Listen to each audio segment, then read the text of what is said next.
everyone, Kyle Erickson here. Today I'm talking about something that I didn't think that I would ever buy, but has quietly become one of my favorite Apple products, the third generation Apple TV 4K. So if you're like I was and you're wondering why anyone would shell out $130 or $150 for a streaming device like this, hopefully this video will help demystify that a little bit. So with that said, let's get into it.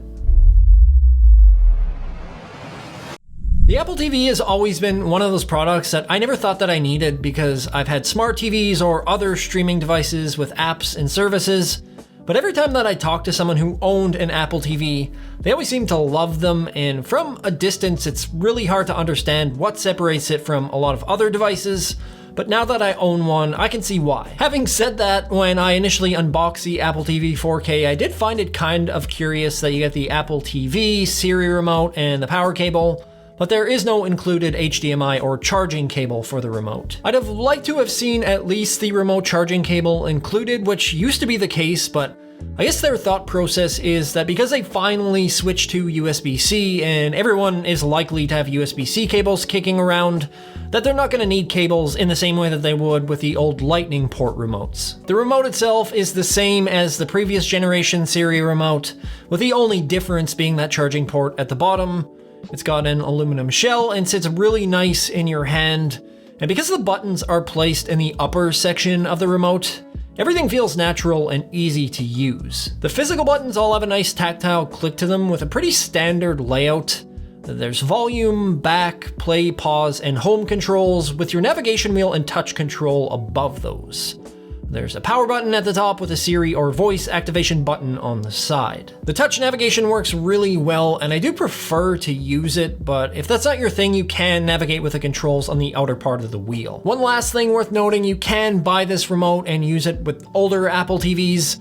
I think the big thing that you want to make sure of, especially if you're buying more than one of them, is that you're getting the same generation remote. Sometimes a retailer will have both the Lightning and USB versions for sale, and because they're almost indistinguishable from each other, you might go home thinking that you bought the USB-C version when it's a Lightning port. And if you end up buying more than one of these and you get different port versions on each of them, it can be pretty inconvenient. So just something to be aware of. I know that there's going to be some people who are going to think that not having a charging cable in the box for the remote is a cost-cutting measure, but Apple did actually lower the price of the Apple TV 4K considerably. It now starts at $129 for the Wi-Fi version with 64 gigs of storage, or you can spend $20 more and get the 128 gig version that has an Ethernet port and thread support. That is a significant drop from the previous version that started at $179. And beyond that, while it might seem mostly the same, there are a few notable upgrades in the third generation over the second. The first is the physical size. This is about 20% smaller than the previous version. Not that the last gen was a hulking beast or anything, but it is a little bit more compact nonetheless, which makes it super easy to place around your TV. It's also about half the weight, going from 425 grams to 208 or 214, depending on the version that you select. It also has an upgraded processor going from the A12 up to the A15 Bionic, which is a pretty big step up with 50% faster CPU speeds and a 30% faster GPU. It makes this probably the most powerful streaming device on the market. If you're wondering why that matters, we'll get into that in a second, but I did want to touch on the last major difference between the two, and that's the inclusion of HDR10 Plus in this version that wasn't present on the second gen units. If you've got a TV that supports HDR10 Plus but not Dolby Vision HDR like a Samsung, you're now going to get a bit better picture, and if you're unsure what the difference is between HDR10 Plus and Dolby Vision HDR, they're both relatively the same, but Dolby is a standard that adds an extra cost that some manufacturers don't want to pay for, while HDR10 Plus doesn't have any added cost to them. You can kind of think of it as an open source solution. Coming back to the chip that's in here, the A15 is also in the current iPhone 14 lineup and is more powerful than the newest regular iPad, and pretty much blows every other streaming device and smart TV out of the water. And that's important for a few reasons. First off, the startup time is blazingly fast compared to anything that I've used. I think the initial boot time from being completely turned off before setting anything up was under 10 seconds. And the first thing that I noticed about using the Apple TV is things feel a lot more snappy and seamless going through apps and menus. I've noticed my Google TV does tend to lag a little bit more as it ages, and with an A15 Bionic and the Apple TV, there's a pretty good chance that you'll be able to use this for a much longer period of time without ever having to worry about upgrading due to performance issues. Speaking of performance issues, I find that the apps on the Apple TV work a lot better than on any other platform as well. Specifically Netflix for some reason. I don't know why I have so many errors between Google TV and Roku, but Netflix has always been a problem, but never on the Apple TV. And I think that's likely in large part because the Apple TV runs tvOS 16. As a software developer, and more specifically an iOS developer myself, I can tell you that tvOS and iOS development are very similar. The way that you build apps is relatively the same, with the exception of the user input going from a touch device to a remote control. The advantage of that is a lot of app makers are likely using a lot of the same code base between iOS apps and apps for the Apple TV, which is going to result in much better quality apps overall. iOS has an enormous user base to begin with, so you're likely going to see things generally roll out there a lot quicker. And because the Apple TV 4K shares the same chipset as the iPhone, that makes things a lot more predictable and less prone to issues, and it's highly likely you're going to be able to find apps on the Apple TV before other platforms as well. I've also noticed that with some apps on the Apple TV, I get features that don't exist on other platforms, like advanced split screen functionality. The operating system has the option to decline tracking like on the iPhone, and in large part the streaming quality and network speeds have been much better than on my other streaming devices. When it comes to the tvOS software, the UI is super easy to navigate around and will be pretty familiar if you've used an Apple device, but also not that different from most streaming interfaces. It's likely not going to surprise you in that sense. Whether you're working your way through menus or browsing your app library, everything is very simple and predictable.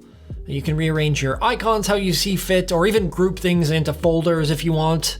You'll have a few apps in here that you won't see anywhere else, like your Photos app, Apple Fitness, but the most noticeable for me is Apple Arcade. Having that A15 chip with the increased GPU performance lends itself really well to playing games on the Apple TV, so if you're more of a casual gamer or enjoy playing mobile games, or you already have an Apple Arcade subscription, the Apple TV 4K is a great device for this. Games run smoothly with no lag, and if you're just an occasional gamer, this is perfect if you want to just chill and press play on something for a while. You can use the remote as a controller if you'd like, but admittedly, it's not the greatest experience. The nice thing is you can totally pair up a PlayStation or Xbox controller if you'd like through Bluetooth. That makes things a lot more enjoyable, and not only can you pair controllers, you can connect keyboards, Bluetooth headphones, and speakers as well. I've tested out pairing both a Bluetooth soundbar and headphones without too many issues. The only thing that you kind of have to be aware of is there can be a delay in audio on older Bluetooth devices, with versions lower than 5.0. The best way to listen to anything wirelessly, in my opinion, is through AirPods, where there is no visible lag, and those are ridiculously easy to pair with the Apple TV. Like any other Apple device, if you just put them in your ears and you're in close proximity to the Apple TV, you'll just see them pop up on the screen, and you could just click connect and you're ready to go. I've got the AirPods Pro Gen 2s and everything sounds incredible, especially with spatial audio enabled. The first time I ran the audio through my AirPods, I actually thought that they weren't connected and it was coming through my soundbar just because of how good it sounded. And one of the coolest things I think about these is if I take my AirPods out of my ear, it'll auto pause and auto-resume when I put them back in. Little features like those and just ease of use with AirPods really leads into one of the primary things that I want to talk about with the Apple TV 4K, the ecosystem. If you have an iPhone, an Apple Watch, or a Mac, the feature set that you get with the Apple TV expands considerably, and all of these advanced features are what really blew me away when I first set up my Apple TV. You can use your iPhone to color calibrate your TV, giving you really accurate color and picture.